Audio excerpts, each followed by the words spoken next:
Ethical communication in meetings, info versus advice phrases. Welcome. In fast-moving teams, ethical communication keeps everyone aligned and respected. It builds trust and clarity in meetings because people know what your words are meant to do. It also prevents hidden persuasion or pressure. No nudging disguised as just sharing. Finally, it sets expectations. Information versus advice. When colleagues know whether you're delivering facts or offering a recommendation, they can evaluate your message appropriately. This video gives you quick tools and phrases to keep your intent transparent, reduce friction, and help your team make better, faster decisions with integrity. Think of communication as two clear lanes. Information equals neutral facts or updates. What happened? What the data shows? What policies say? No push to act. Advice equals recommendations or opinions. What you believe should happen next. Based on priorities and judgment. When you mix them, it confuses decisions.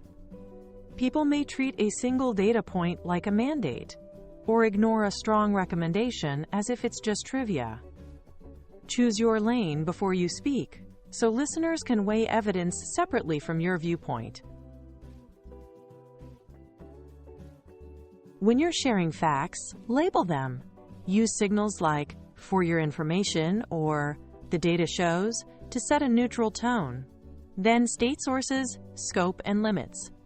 This comes from Q2 sales reports, covers North America only, and excludes renewals. Boundaries prevent overgeneralization.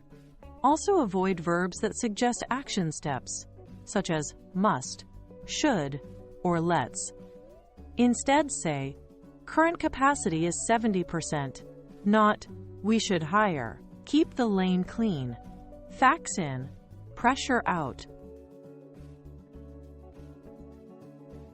When you move into recommendations, say so.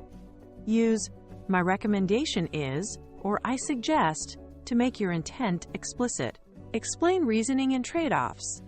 This maximizes short-term revenue but increases churn risk. Offer choices to keep autonomy. If X matters more, do Y. If Z matters more, choose W.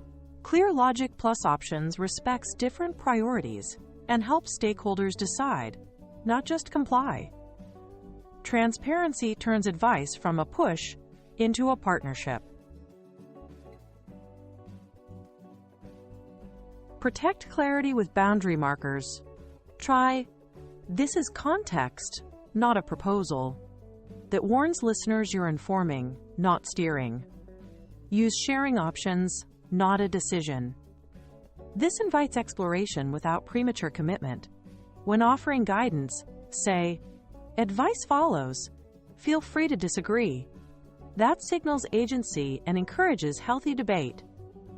These phrases keep meetings honest by separating facts, options, and endorsements, so people can engage without guessing your agenda. Be upfront about what you know and how sure you are. Flag confidence, low, medium, or high. Then separate knowns, unknowns, and assumptions. Known, demand rose 12%. Unknown, Q4 impact. Assumption, supply stabilizes. This shows rigor and humility. Finally, offer next steps to reduce risk. Run a 2-week pilot, collect cost per lead, revisit. Honest uncertainty builds credibility and guides smarter, safer action. Treat pushback as collaboration. Acknowledge other views explicitly. You're prioritizing long-term brand. I see that. Distinguish facts you share from values. The data shows higher short-term ROI.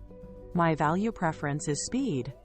Then ask, do you want info, advice, or both?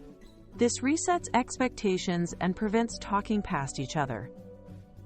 Fair framing keeps the conversation productive and reduces defensiveness on all sides. Before you speak, Start with purpose. Inform or advise. Next, label your lane, for your information, or my recommendation is. If the discussion changes, switch lanes aloud when needed. Ending info here, now my advice. This micro-habit preserves trust, reduces hidden pressure, and speeds up decisions. Ethical communication isn't fancy. It's consistent transparency. Try it in your next meeting and notice how quickly the room relaxes and focuses.